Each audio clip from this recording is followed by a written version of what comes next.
इस चर्चा में स्वागत है। आज हम जैक फिनी की एक बहुत ही दिलचस्प कहानी द थर्ड लेवल की गहराइयों में उतर रहे हैं। हाँ, ये कहानी वाकई सोचने पर मजबूर करती है। हमारे पास कहानी का अंश है और हम इसके मुख्य किरदार चार्ली के एक बड़े ही अजीब से अनुभव को समझने की कोशिश करेंगे। वो अनुभव ग्रैंड सेंट्रल स्टेशन के तीसरे तल का है ना? हाँ बिल्कुल, न्यूयॉर्क का ग्रैंड सेंट्रल स्टेशन और उसका तीसरा तल, जो मतलब आधिकारिक तौर पर तो है ही नहीं। सही। तो सवाल यही उठता है कि ये चार्ली का वहम था, हकीकत से भागने का कोई तरीका, या कुछ और? या फिर समय और स्थान का कोई अजीब सा खेल। चलिए इसी की परतें खोलते हैं। कहानी की शुरुआत ही एक ऐसे दावे से होती है जो न्यूयॉर्क के बड़े रेलरोड अध्यक्षों की बात को झुठलाता है। बिल्कुल, और यहीं से कहानी हमें पकड़ लेती है। देखिए, ये सिर्फ स्टेशन के तलों की गिनती का मामला नहीं है।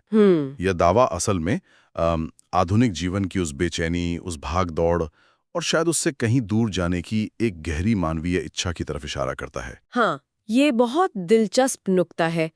चार्ली जो खुद को बस एक 31 साल का आम आदमी बताता है। खाकी गैबरडीन सूट पहनने वाला। हाँ, और स्ट्रॉ हैट, वो पूरी जिद के साथ कहता है कि ग्रैंड सेंट्रल पर 2 नहीं 3 तल हैं और वो खुद तीसरे तल पर जा चुका है। और जब वो ये बात अपने दोस्तों को बताता है, खासकर अपने मनोचिकित्सक दोस्त को, तो उसे क्या सुनने को मिलता है? शक और चिंता। उसके मनोचिकित्सक दोस्त ने तो इसे सीधे सीधे क्या कहा था? जागते हुए सपने में इच्छा पूर्ति। हाँ, वेकिंग ड्रीम विश फुलफिलमेंट। मतलब कि चार्ली असल में नाखुश है। सही। शायद आज की दुनिया की जो असुरक्षा है, डर है, लड़ाई का माहौल, चिंता, इन सब से वो परेशान है और बचना चाहता है। और उसकी पत्नी लुइसा भी इस बात से थोड़ी परेशान हो गई थी। और देखे ना, मनोचिकित्सक ने चार्ली के स्टैम्प कलेक्शन के शौक को भी उसी नजरिए से देखा। हाँ, कि ये वास्तविकता से अस्थायी शरण है, जैसे चार्ली जानबूझकर अतीत में भाग रहा हो। ये एक आप कह सकते हैं क्लासिक साइकोलॉजिकल व्याख्या है, किसी भी अजीब बात को वर्तमान की किसी समस्या से जोड़ देना।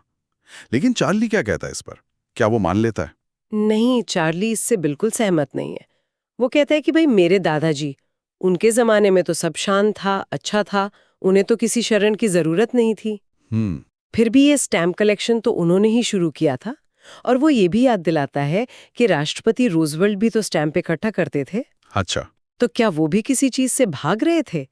चार्ली का कहना है, भाई मैं किसी चीज से भाग नहीं रहा था, मैं तो बस ऑफिस के बाद अपनी पत्नी लुइसा के पास घर जाना चाह रहा था। ये एक जरूरी पॉइंट है। वो अपने अनुभव को नॉर्मलाइज करने की कोशिश कर रहा है। तो फिर ये हुआ कैसे? वो तीसरे तल तक आखिर पहुंचा कैसे? कहानी ये बताती है कि एक रात ऑफिस में देर हो गई, उसे जल्दी घर पहुंचना था, तो उसने ग्रैंड सेंट्रल से सबवे लेने का सोचा।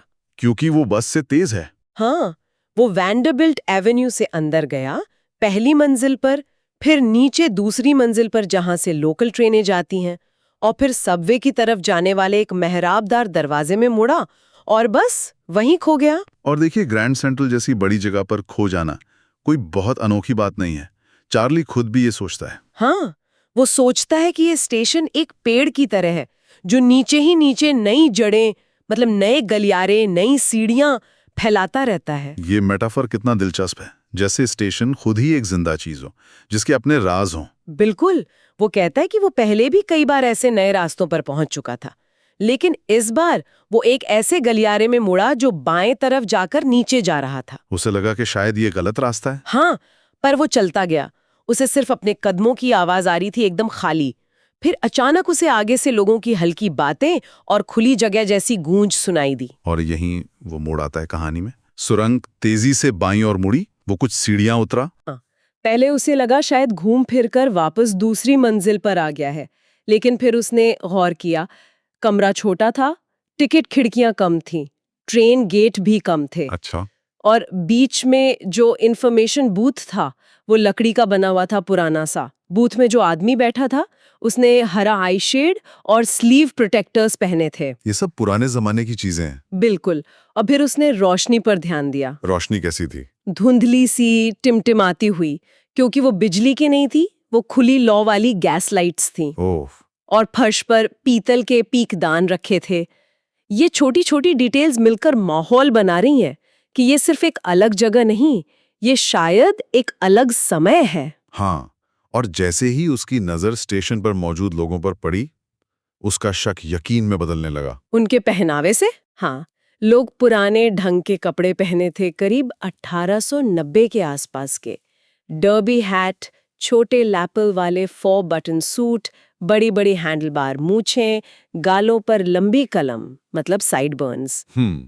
उसने शायद इतनी दाढ़ियां और मूंछें एक साथ देखी ही नहीं होगी। सही कहा। फिर उसे एक महिला दिखी जिसने लेग ऑफ मटन स्लीव्स वाली ड्रेस और ऊंची बटन वाले जूते पहने थे। ये फैशन भी उसी दौर का है, तो अब माहौल एकदम पक्का हो गया कि अतीत है। हाँ, और फिर आखिरी कंफर्मेशन मिला जब उसने पटरियों पर देखा। वहां एक छोटा लोकोमोटिव खड़ा था जिसका स्टैक कीप जैसा था। करियर एंड आइफ स्टाइल का। बिल्कुल। करियर एंड आइव्स की तस्वीरें उस जमाने का प्रतीक मानी जाती हैं। ये देखते ही चार्ली को लगभग यकीन हो गया। लेकिन लगभग यकीन काफी नहीं होता, खासकर जब बात इतनी अजीब हो, तो उसे पक्का सबूत चाहिए था। हाँ, उसे एकदम पक्का करना था।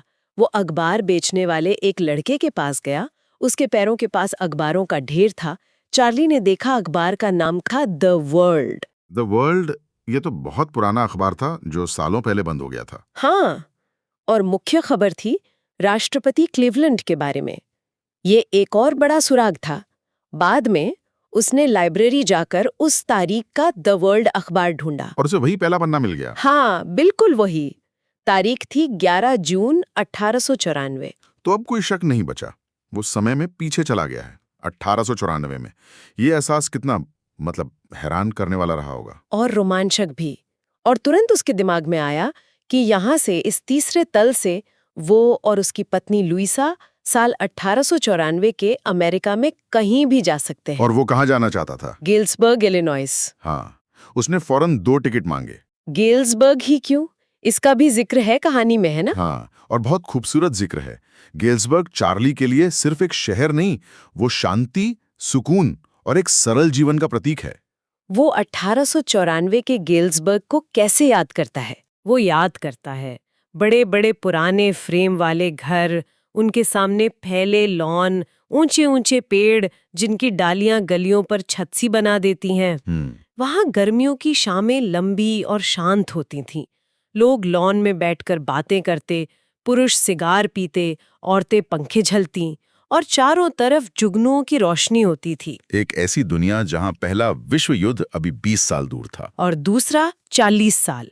वो बस उसी शांति में लौटना चाहता था। ये वर्णन सुनकर ही लगता है जैसे किसी सपने की बात हो रही हो। अतीत का एक बहुत ही आइडियलाइज्ड रूप। ये दिखाता है कि चार्ली आज की दुनिया से कितना ऊब चुका है, चाहे वो माने या ना माने। हाँ, ये नॉस्टैल्जिया बहुत गहरा है। तो वो टिकट क्लर्क के पास पहुंचा। क्लर्क ने किराया बताया। चार्ली के पास पैसे थे, 2 टिकट खरीदने लाया। लेकिन जैसे ही उसने अपने आज के नोट निकाले, क्लर्क उसे घूरने लगा। और यहीं असलियत सामने आ गई। हाँ, क्लर्क ने कहा, ये पैसा नहीं है मिस्टर, और उसे धमकाया कि अगर उसे ठगने की कोशिश की तो वो बच नहीं पाएगा। तो चार्ली को लगा क्या वो फंस सकता है। बिल्कुल, जेल जाने का डर, चाहे वो 1894 की ही जेल क्यों न हो, उसे वहां से भगा देता है। वो तेजी से मुड़ा और बाहर निकल गया। तीसरा तल और 1894 पीछे छूट गए। ये भी कितना सिंबॉलिक है।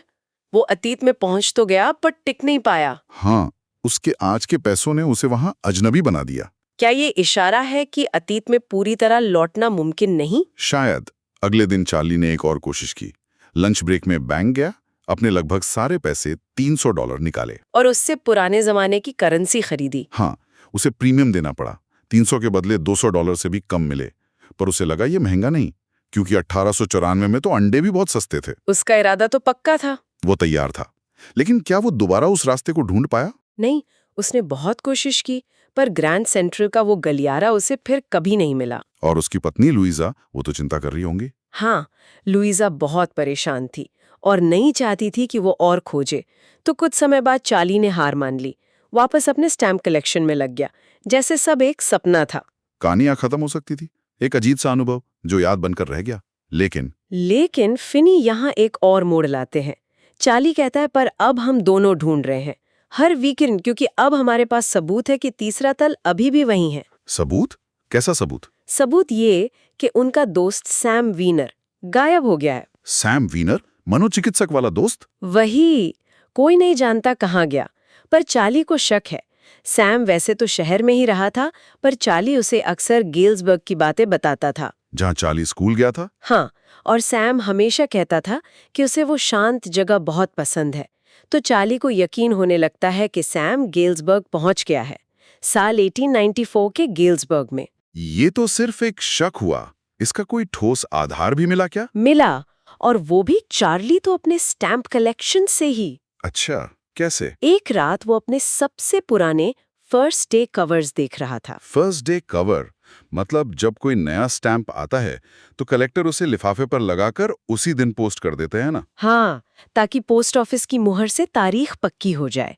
अंदर अक्सर खाली कागज होता है। तो उसे एक ऐसा ही पुराना फर्स्ट डे कवर मिला, उसमें क्या खास था? खास ये था कि ये लिफाफा उसके दादाजी को गेल्सबर्ग के पते पर भेजा गया था, और इस पर 18 जुलाई 1894 की पोस्टमार्क लगी थी।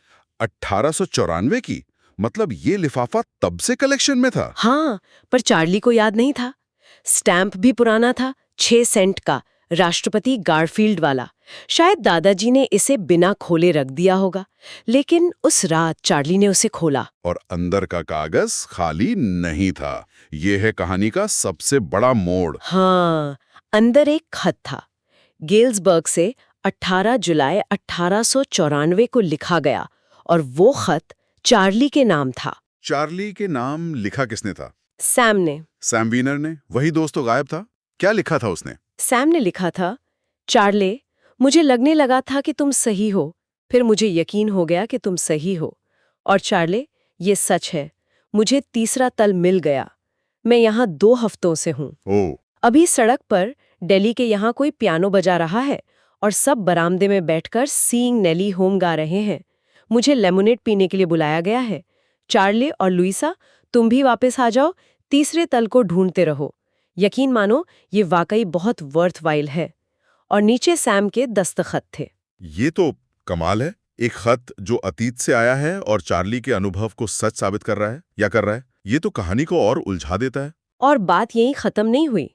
चार्ली ने बाद में स्टैम्प और कॉइन स्टोर से पता किया, तो मालूम हुआ कि सैम ने गायब होने से पहले $800 की पुरानी करेंसी खरीदी थी। $800? इससे तो वो 1894 में अच्छा खासा बिजनेस शुरू कर सकता था। हाँ, चार्ली सोचता है कि शायद वो घास, चारा और अनाज का धंधा शुरू करेगा, जैसा वो हमेशा चाहता था। और फिर कहानी का वो आखिरी वाक्य जो सब कुछ पलट देता है। हाँ, चार्ली कहता है कि सैम अपने पुराने बिजनेस में तो वापस जा ही नहीं सकता था, खासकर 1894 के गेल्सबर्ग में। क्यों? क्योंकि सैम का पुराना बिजनेस क्या था?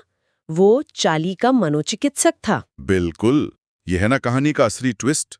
वही मनोचिकित्सक जो पहले कह रहा था कि ये सब चार्ली का वहम है, पलायनवाद है, वो खुद ही उसी अतीत में पलायन कर गया। ये विडंबना तो कमाल की है।